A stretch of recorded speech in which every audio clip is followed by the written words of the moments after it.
so big it will inevitably fail. That's the Tower of Babel problem. Yeah, and you know, from I guess my turn for devil's advocacy in the Bitcoin world, the view on those kind of things tends to be, you know, over the long run, these kind of things are beneficial because they help improve the immune system of, you know, of the ecosystem of this worldwide phenomenon. It makes it more robust. Yeah, could well be. But I appreciate the caution, the words of caution.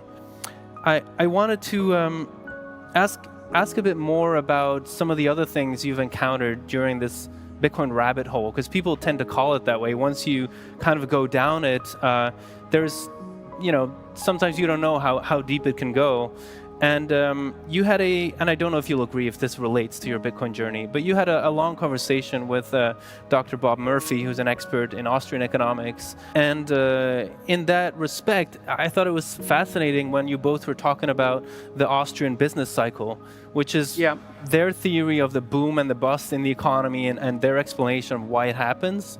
And you brought up that it reminded you of the theory of your theory of the biblical flood myths and the Tower of Babel. And so I was curious if you could, you know, share some of your thoughts about that, because in the video, and I recommend everyone to watch it, it's fantastic.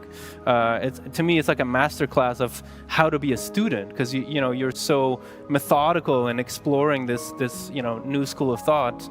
But so yeah, I wanted to ask you specifically that analogy between the boom and the bust in the economy and the flood myth and the Tower of Babel, like how you see that.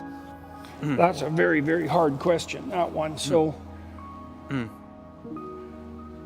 I have to wrap my head around that conversation again. I remember the Tower of Babel, you mentioned that the superficial cause the flood superficial cause seems to be some kind of storm, like of course, you know, the dikes give in, but the more profound cause is the corruption and the hubris that preceded it, that then eventually became inevitable, that the flood became inevitable, which yeah, well, there's two. Okay.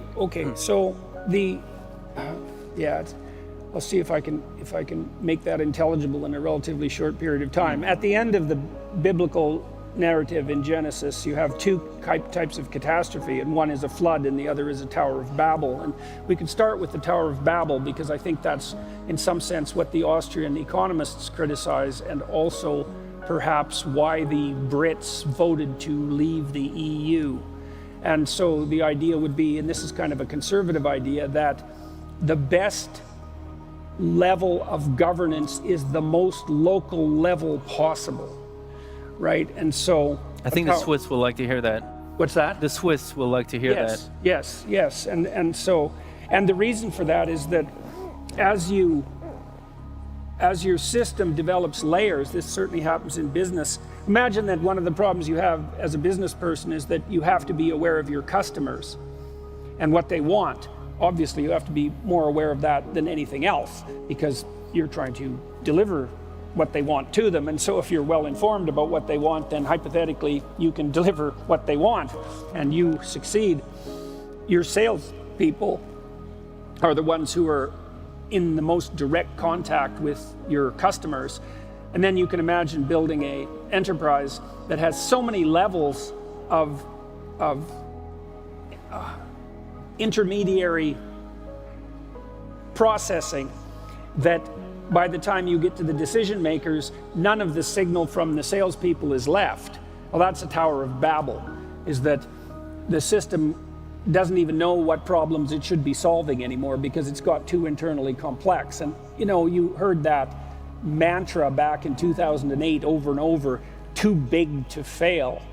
And when I heard that, I thought, no, you got it exactly backwards. It's so big, it will inevitably fail. Like gigantism. Right, yeah, exactly. You know, and that's the Tower of Babel problem.